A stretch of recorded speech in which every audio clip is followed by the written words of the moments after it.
जय हिंद दोस्तों। स्वागत है आपका लर्नर्स के साथ में।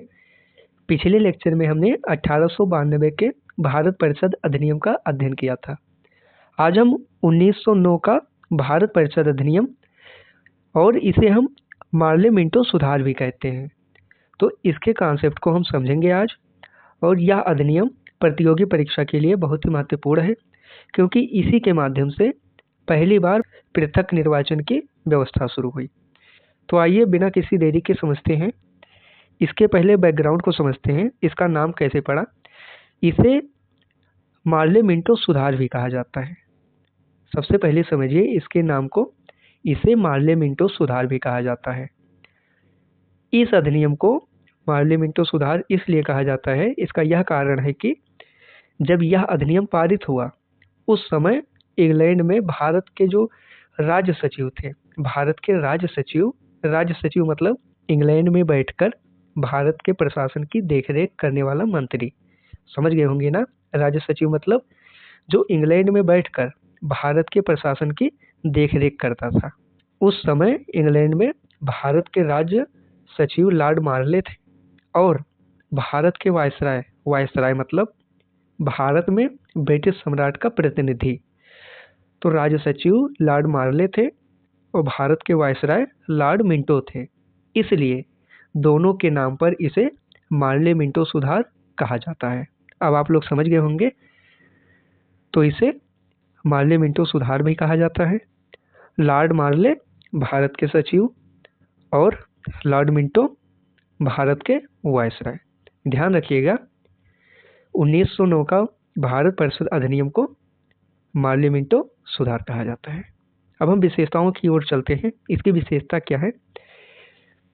विधान परिषदों का विस्तार, इसको हम समझते हैं। इस अधिनियम की पहली विशेषता थी कि केंद्रीय और प्रांतीय दोनों विधान परिषदों का विस्तार किया गया। बातों को समझिए, केंद्रीय और प्रांतीय दोनों विधान परिषदों का विस्तार किया गया। केंद्रीय परिषद में ध्यान रखिएगा, केंद्रीय परिषद में सदस्यों की संख्या 16 से 60 कर दी गई। यानी केंद्रीय परिषद में सदस्यों की संख्या 16 से बढ़ाकर 60 कर दी गई और प्रांतीय परिषदों में संख्या बढ़ाई गई। ध्यान रखिएगा, प्रांतीय परिषदों में संख्या बढ़ाई गई, लेकिन सभी प्रांतों में समान संख्या नहीं रखी गई। ध्यान रखिएगा, सभी प्रांतों में समान संख्या नहीं रखी गई। तो इस अधिनियम की पहली विशेषता क्या है? केंद्रीय विधान परिषद के सदस्यों की संख्या 16 से बढ़ाकर 60 हुई, प्रांतीय परिषदों का आकार भी बढ़ाया गया। अगली विशेषता की ओर चलते हैं, बहुमत की व्यवस्था। इसको समझते हैं। यहाँ एक महत्वपूर्ण अंतर समझिए। जैसे केंद्र में सरकार ने अपना नियंत्रण बनाए रखा, इसलिए सरकारी सदस्यों का बहुमत रखा गया। ध्यान रखिएगा, केंद्रों में यानी केंद्र में सरकार ने अपना नियंत्रण बनाए रखा, इसलिए सरकारी सदस्यों का बहुमत रखा गया है। लेकिन प्रांतों में पहली बार गैर सरकारी सदस्यों के बहुमत की अनुमति दी गई। क्या? प्रांतों में पहली बार गैर सरकारी सदस्यों के बहुमत की अनुमति दी गई।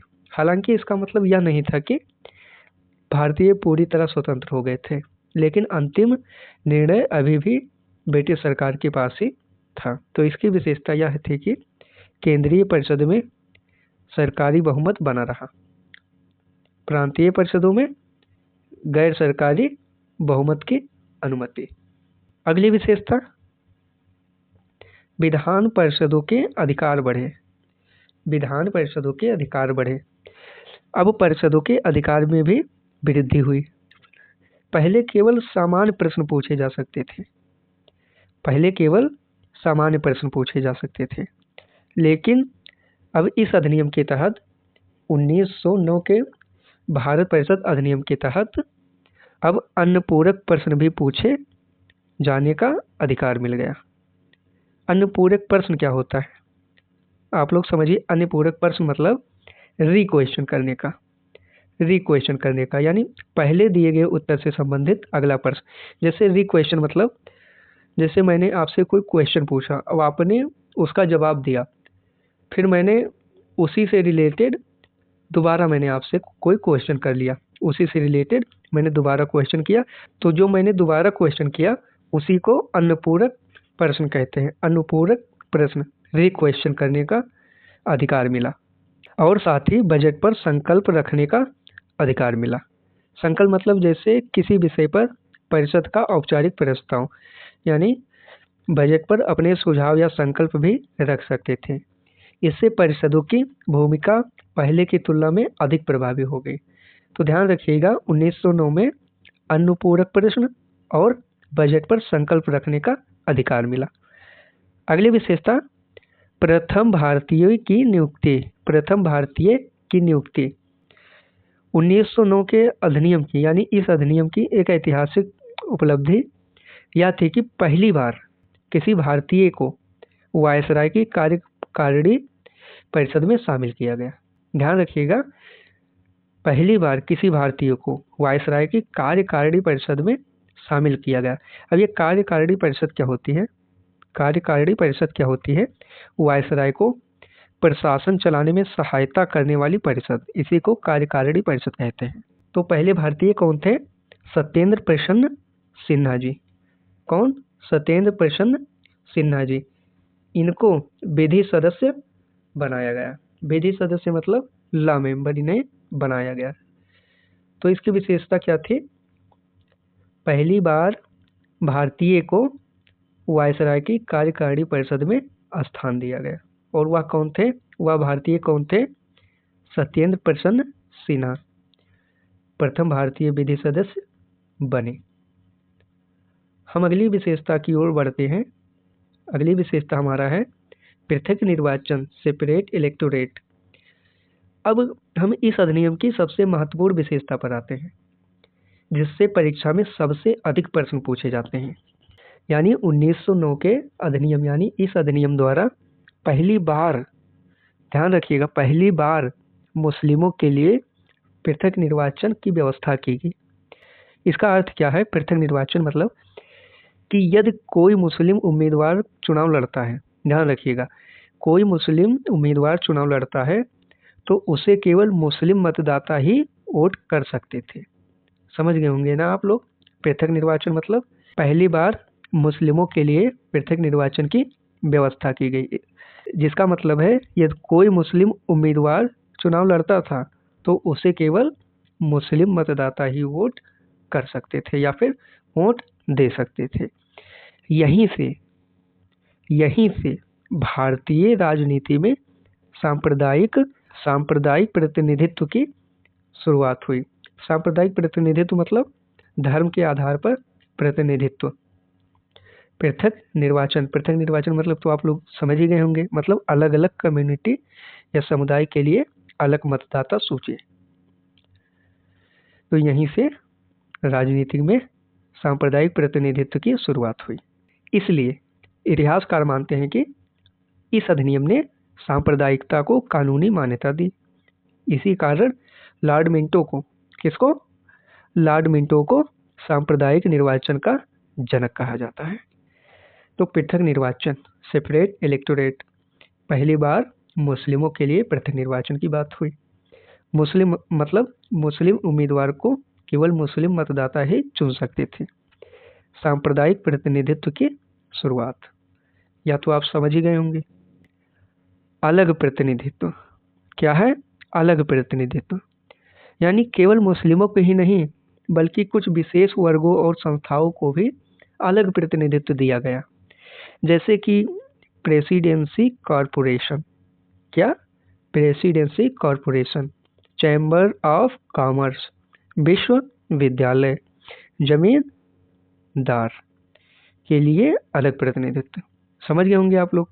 इसका उद्देश्य इन वर्गों को भी विधान परिषदों में प्रतिनिधित्व देना था।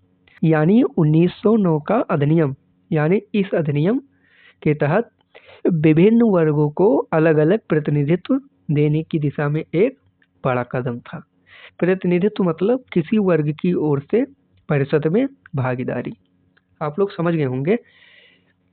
अलग प्रतिनिधित्व मतलब केवल मुस्लिमों को ही नहीं बल्कि कुछ विशेष वर्गों को भी या संस्थाओं को भी अलग प्रतिनिधित्व दिया गया। Presidency corporation, chamber of commerce, विश्वविद्यालय, जमींदार के लिए भी अलग प्रतिनिधित्व। अब हम इस अधिनियम को रिवीजन के तौर पर दोहरा लेते हैं। जैसे 1909 का भारत परिषद अधिनियम, जिसे मार्ले मिंटो सुधार के नाम से जाना जाता है।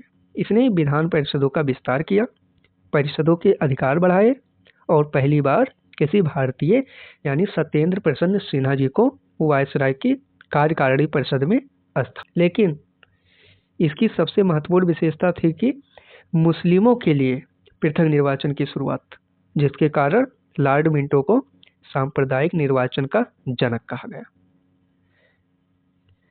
यानी इसे मार्ले मिंटो सुधार भी कहते हैं। सदस्यों की संख्या केंद्रीय परिषद में 16 से बढ़ाकर 60 कर दिया गया।